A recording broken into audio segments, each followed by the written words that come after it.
జనవరి 13న ప్రారంభమైన మహాకుంభమేళా ఫిబ్రవరి 26తో ముగియనుంది. మహాకుంభమేళాకు ఇప్పటికే 50 కోట్ల మంది వచ్చారని రాష్ట్ర ప్రభుత్వం చెబుతోంది. అయితే తాజాగా యూపీలోని 75 జైళ్లలోని 90,000 మంది ఖైదీలు కూడా త్రివేణి సంగమంలోని నీటితో పవిత్ర స్నానాలు చేశారు. యూపీ జైలు అధికారులు తెలిపిన వివరాల ప్రకారం ప్రయాగ్రాజ్ నుంచి పవిత్ర జలాలను రాష్ట్రంలోని 75 జైళ్లకు తరలించారని చెప్పుకొచ్చారు.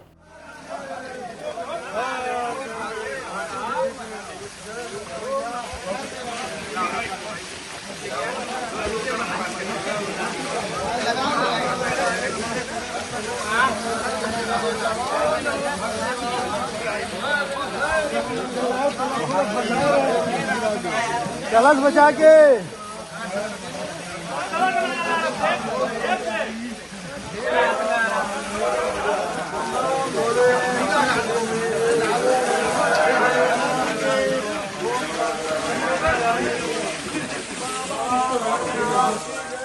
జైలు శాఖ మంత్రి దారా సింగ్ నేతృత్వంలో ఖైదీల పుణ్య స్నానాల కార్యక్రమం సాగింది.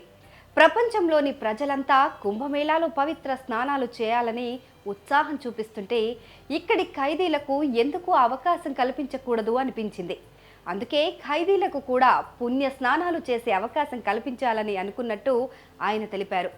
ఎందుకంటే ఖైదీలందరినీ తీసుకొని ప్రయాగ్రాజ్ వెళ్ళడం అంటే చాలా ఇబ్బందికర పరిస్థితి.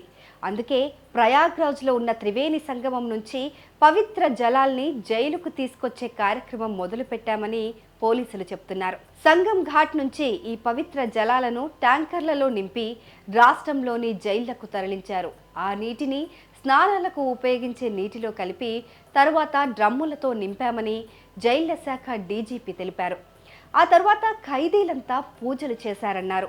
ప్రయాగ్రాజ్ నుంచి తెచ్చిన అమృత కలశంతో పూజలు చేసిన ఖైదీలు ఆ తర్వాత పుణ్య స్నానాలు ఆచరించారు.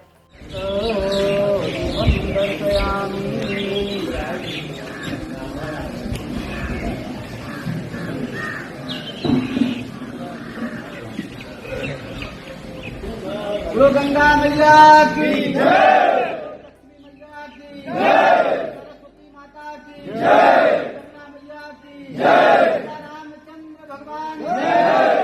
ఇక కుంభమేళా మరికొన్ని రోజుల్లో ముగియనుంది. దీంతో భక్తులు పెద్ద సంఖ్యలో పవిత్ర స్నానాల కోసం ప్రయాగ్రాజ్ చేరుకుంటున్నారు. భక్తుల తాకిడితో కుంభమేళాకు వచ్చే రహదారులన్నీ వాహనాలతో కిక్కిరిసిపోతున్నాయి. వచ్చే మహాశివరాత్రి పర్వదినం చివరి రోజు కావడంతో భక్తులు పెద్ద సంఖ్యలో వచ్చే అవకాశం కనిపిస్తోంది. దీన్ని దృష్టిలో పెట్టుకొని ఎలాంటి అవాంఛనీయ సంఘటనలు జరగకుండా ఏర్పాట్లు చేయాలని యూపీ సీఎం యోగి ఆదిత్యనాథ్ అధికారులను ఆదేశించారు.